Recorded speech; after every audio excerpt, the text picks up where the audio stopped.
ఈ రోజు ఇక్కడ ఉన్నటువంటి ప్రభుత్వం అంతా కూడా సోషల్ మీడియా రాజకీయం చేస్తుంది, సోషల్ మీడియా ఇన్ఫ్లుయెన్స్ చేస్తుంది అని చెప్పేసి. రైట్, రేపు పొద్దున ఈ ప్రమాదం వస్తుందని చెప్పేసి కేసీఆర్ ఆనవాళ్ళు లేకుండా నేను తెలంగాణ నుంచి చేస్తా అనే దాని మీద ఒకటి చేస్తూ ఉంటాం. అదే చెప్పుకుంటాం కదా మనం. అసలు ఇలా సోషల్ మీడియా వచ్చిన వార్తను చూసి వాళ్ళు ఇలా ప్రభుత్వం తీసుకోవాల్సిన పరిస్థితి వచ్చిందని చెప్పేసి వాళ్ళు ఒక 5 years ముందే ఉండి అసలు ఈ చరిత్ర పుటల నుంచి కేసీఆర్ అనే పేరును తొలిచేస్తా, దాంట్లో భాగంగా ఈ మార్పులు చేస్తా అనేది వస్తూ ఉంది. దీన్ని ఎట్లా ఎదుర్కొంటారా మరి? కేసీఆర్ ఆనవాళ్ళు బుక్లో పేరు తీసేస్తే, శిలాఫలకాల మీద పేర్లు తీసేస్తే, లేదా ఏదో వెబ్సైట్లలో కూడా తీసేసిండు కదా చరిత్ర అవి తీసేసి సంబంధించిన మొత్తం వీడియోలో లేపేశారు. తీసేస్తే పోతుందా సార్? ఇప్పుడు నేనున్నా కేసీఆర్ ఆనవాళ్ళు తీసేస్తామని మాట్లాడుతున్నారు. కేసీఆర్ ఆనవాళ్ళు నేను కాదా? కేసీఆర్ పార్టీల నుంచి వచ్చిన ఒక నేను కూడా కదా. నేను నాలాంటి కార్యకర్తలు లక్షల్లో ఉన్నారు. మేమందరం కేసీఆర్ ఆనవాళ్ళం కాదా? కేసీఆర్ గారి సైనికుల లెక్కనే పనిచేసినప్పుడు మేము చచ్చిన రోజు కదా కేసీఆర్ ఆనవాళ్ళు పోతాయి.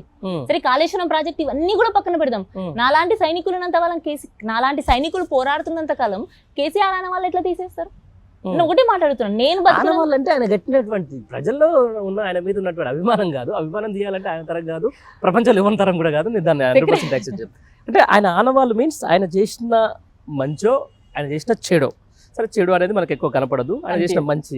అంటే ఈరోజు అంటే ఎట్లా ఉంటుందంటే, ఈరోజు అంటే ఒక చిన్న ఉదాహరణ మీకు చెప్తాం. తెలంగాణకు సంబంధించినటువంటి ఈరోజు హైదరాబాద్ నడిగడ్డ మీద ఒక మహాత్మునికి కట్టినటువంటి 125 feet విగ్రహం కనపడలేదు ఇప్పుడున్న ముఖ్యమంత్రికి, అంబేద్కర్ విగ్రహం. ఆయన పార్టీకి సంబంధించినటువంటి ఒక రాజీవ్ గాంధీ విగ్రహానికి మాత్రం పూలమాలలు వేస్తానికి వస్తున్నారు. ఇవన్నీ ఆనవాళ్ళు చేసి చెరపడంలో భాగం కాదా? ఖచ్చితంగా భాగమే, కానీ చూసే కళ్ళను ఆపలేరు కదా.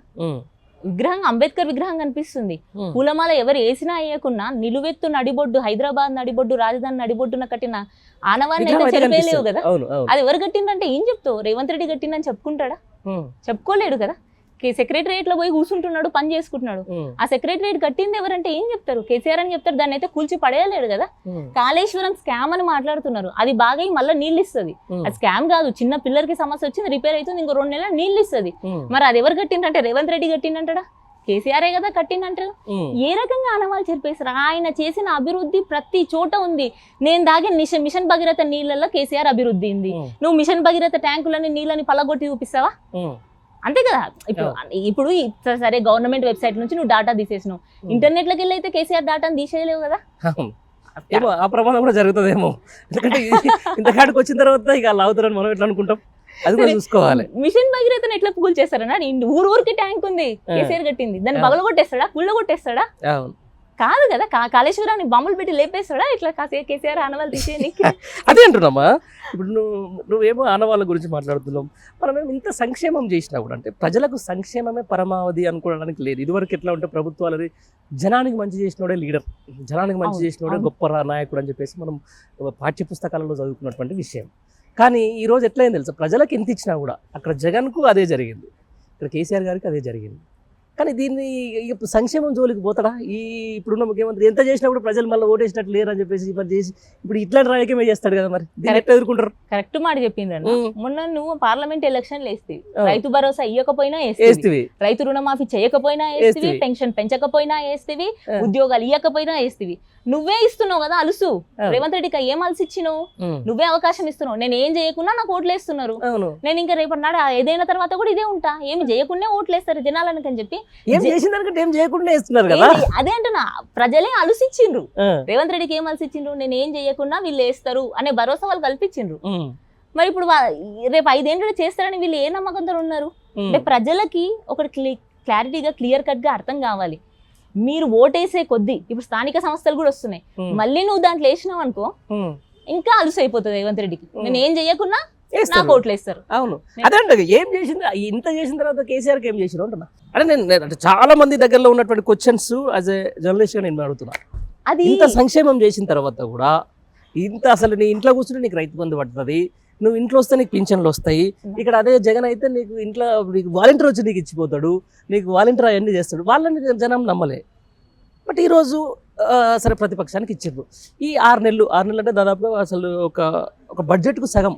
ఖచ్చితంగా 6 నెలలు అనేది చాలా కీలకమైన సమయం. సరే, ఎలక్షన్లు ఉంటుండొచ్చు, ఎలక్షన్ అడవిళ్ళు ఉండొచ్చు, పార్టీ, కానీ పాలన మాత్రం గాడి తప్పొద్దు కదా. తప్పదు. అది మాత్రం ప్రజలకు రావాల్సిందే కదా. 100 రోజులు అని చెప్పేసి ఇదే ప్రభుత్వం పెట్టింది కదా. ఏంది హామీలు 6 ఈ గ్యారెంటీలు రోజు 420 ఆగస్టు 15 హామీలు. దాకా వెళ్ళిపోయింది. రుణమాఫీ జరుగుతుందో, తర్వాత రుణమాఫీ జరుగుతుందని చెప్పేసి ఒకవైపు అంటున్నారు, ఇంకోవైపు కామారెడ్డి దగ్గర సంగారెడ్డి దగ్గర ఇక్కడ పోయి డైరెక్ట్ రైతుల భూములో జెండాలు వాడుతున్నారు. జెండాలు వాడుతున్నారు. ఇది ఎట్లా చూడొచ్చాము మరి? అదే కదన్నా చెప్పిన, అలసిచ్చిండ్రు జనాలు, ఓటేసి మరి అలసిచ్చిండ్రు. జనాలంతా పడతావా మరి?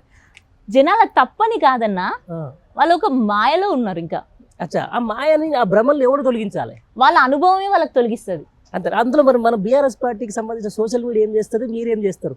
అన్న మేము ప్రతి క్షణం వాళ్ళు ఓటేసిండ్రు, మొన్న మాకు పార్లమెంట్లో సరే మాకు పూర్తి మెజారిటీ ఇవ్వలేదు, సరే ఇయ్యలేదు అనుకుందాం, 2 జాతీయ పార్టీలకే ఇచ్చిండ్రు.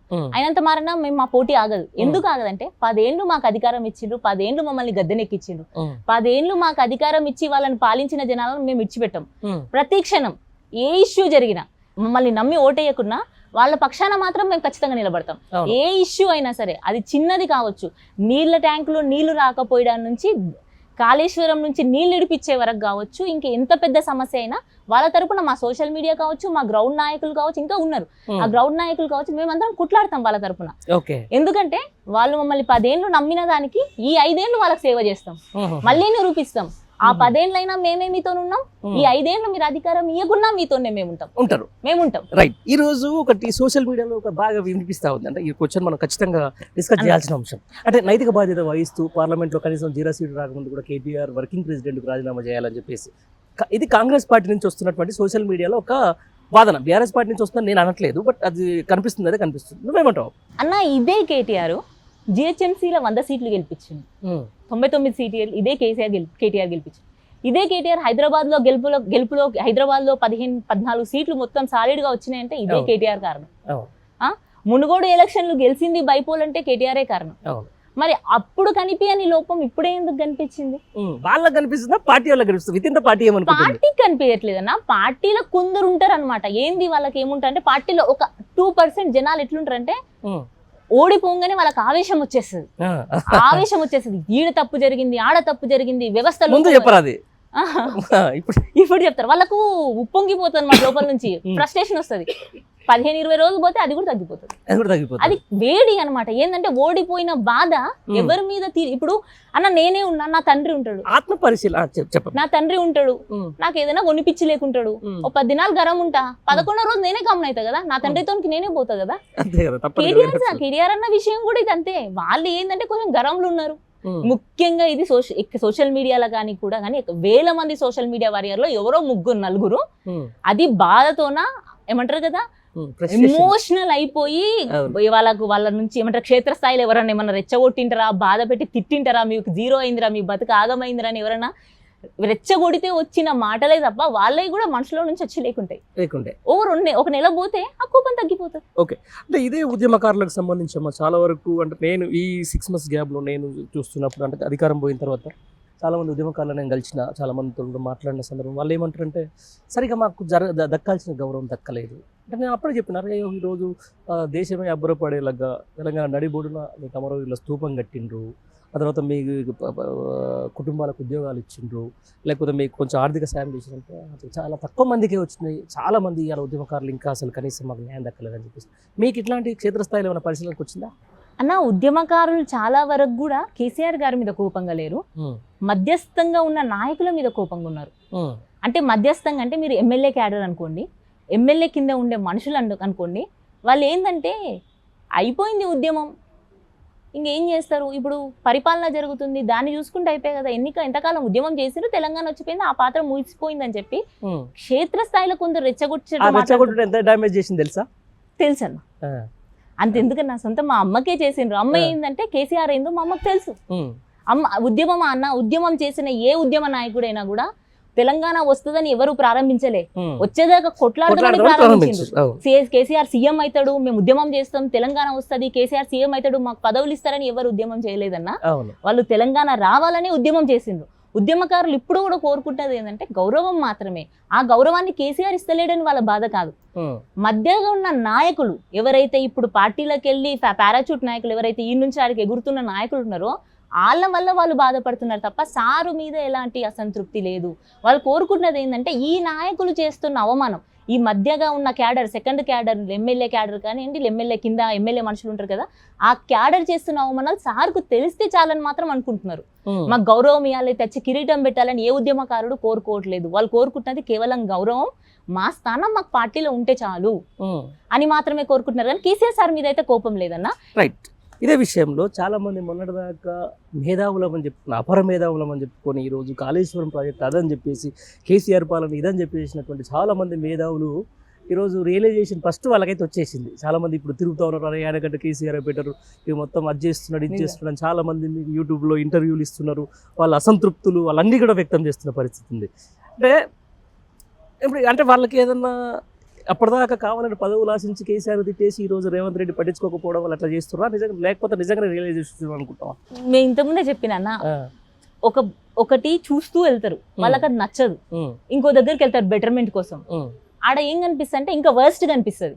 వర్స్ట్ కనిపించినప్పుడు ఏమవుతుంది, రే నాయన కేసీఆర్ సారే మంచిగా ఉండే కదరా, మమ్మల్ని మంచిగా చూసుకున్నాడు, వీడు ఎవడో ఉద్యమం చేసినోడు కాదు, మా మీదకి తుపాకెత్తినోడు, వీనితోనే గౌరవం దొరుకుతుంది ఎట్లా అనుకుంటామని వాళ్ళ మనసులో వస్తుంది అన్న. ఖచ్చితంగా ఇప్పుడు 100% మంచి చూసినోడు ఇంకొంచెం బెటర్మెంట్ కొరకు పోతాడు.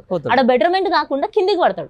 కిందికి పడినప్పుడు ఏమైతుంది, ఎక్స్పెక్టేషన్స్ కాత్రా, అరే కేసీఆర్ దేవుడు కదరా అయ్యా వీనితోనో పోలిస్తే అనే ఒక ఫీలింగ్ వచ్చినప్పుడు రియలైజేషన్ ఖచ్చితంగా వస్తుంది. రియలైజేషన్ అదైతే ఖచ్చితంగా రియలైజేషన్ అది, అంతేనా? అంతే, ఖచ్చితంగా. రైట్. ఇప్పుడు మీరే అన్నారు అలవిగా హామీలు, 6 గ్యారంటీలు, దాంట్లో 13 స్కీమ్లు, మొత్తం 142 హామీలు, ఇవన్నీకి సంబంధించిన దాంట్లో ఖచ్చితంగా అమలు కావాల్సిందే, ప్రజలకు అవి దక్కాల్సిందే, ప్రజలు ఇవన్నీ కోరుకోవాల్సిందే, ఈ ప్రభుత్వాలు ఇవన్నీ నెరవేరాల్సిందే. ఇవన్నీ చేయకపోతే యాజ్ యువ నాయకులుగా, బీఆర్ఎస్ పార్టీ యువ నాయకులుగా, సోషల్ మీడియాలో యాక్టివ్ ఉన్న మెంబర్గా ఏం ప్రణాళిక రూపొందిస్తున్నారు? క్షేత్రస్థాయిలో కొట్లాడడమే అన్న. సోషల్ మీడియాలో ఎప్పటికీ జరుగుతుంది. క్షేత్రస్థాయిలో దిగి ఏ ఎమ్మెల్యేని ఆ ఎమ్మెల్యేను ఎక్కడి దగ్గర బర్తరఫ్ చేసి, లేకుంటే ఎక్కడి దగ్గర ఆపేసి నిలదీయాల్సిన సమయం ఇది. ఇప్పుడు అన్ని హామీలు ఇచ్చి గద్దెనెక్కినాం, మంచి చేసినోడిని కాదని చెప్పి మరీ గద్దెనెక్కినాం. 10 సంవత్సరాలు తండ్రి లెక్క చూసుకున్నోడిని, దేశంలోనే ఎక్కడ లేనంత పరిపాలన, సంక్షేమం, అభివృద్ధి చేసినోడిని కాదని చెప్పి ఇంకో ఎమ్మెల్యేని చేసినప్పుడు ఖచ్చితంగా ఆ ఎమ్మెల్యేని నిలదీయాల్సిన బాధ్యత మాకు ఉంటది. చూస్తాం, ఇంకా ఓపిక పడతామన్న, ఇంకొంచెం ఓపిక పడతాం అంటున్నాడు కదా ఆగస్టు 15 అని. సరే ఆగస్టు 15 కూడా తీసుకోపోయి ఆగస్టు 15 నుంచి డిసెంబర్, జనవరి అప్పుడు ఊరుకోం కదన్న. పోయి బరాబర్ నిలదీసేదే ఏ ఎమ్మెల్యే ఇంటికాడ ఆ ఎమ్మెల్యే. ఇప్పుడు నాది మక్తల్. ఇప్పుడు నువ్వు మక్తలేమ్మా, నువ్వు నిలదీస్తా అంటున్నావు. ఈరోజు ప్రశ్నిస్తే దాడులు, లేకపోతే వాళ్ళ కార్యకర్తల మీద హత్యాయత్నాలు చాలా జరుగుతూ ఉన్నాయి, చూస్తూనే ఉన్నావు. ఈరోజు ఇవన్నీ ఎదుర్కొంటారా? ఒక్కడిని కొడతాడు, ఇద్దరిని కొడతాడు, 10 మందిని కొడతాడు, 20 మందిని కొడతాడు. 21 కూడా తిరగబడ్డా అన్న? ఎంతమందిని కొడతాడన్నా? ఇప్పుడు నన్ను కొడతాడు, ఇంకో 10 మందిని కొడతాడు, బెదిరిస్తాడు. ఎంతమందిని కొట్టుకుంటా పోతావు బీఆర్ఎస్ వాళ్ళని? సరే నాయకుడు, సరే మా మధ్యలో క్యాడర్ అడగదనుకున్నాం, మా కార్యకర్తలు నాపే దమ్ముందా? కార్యకర్తలు ఇప్పుడు కూడా అధినేత కనుసైగా చేసి చూసుకోండిరా అని చెప్తే రెచ్చిపోనిక సిద్ధంగా ఉన్న కార్యకర్తలు మా పార్టీకి ఉన్నారు. మీరు అందరూ ఏమనుకుంటున్నారు, పార్టీ ఏమీ లేదు, ఎవడు గతి లేడని మీరు అనుకుంటున్నారు. బలమైన పునాది మాకుంది కార్యకర్తల రూపంలో. నాయకుడు మమ్మల్ని మోసం చేసి ఉండొచ్చు కాక, మా కార్యకర్తలు, నాలాంటి కార్యకర్తలు పార్టీని మోసం చెయ్యరు. మా అధినేత సై అంటే ఎవడైతే కొట్టిండో వాడిని 10 మందితో కొట్టే శక్తి మాకుంది.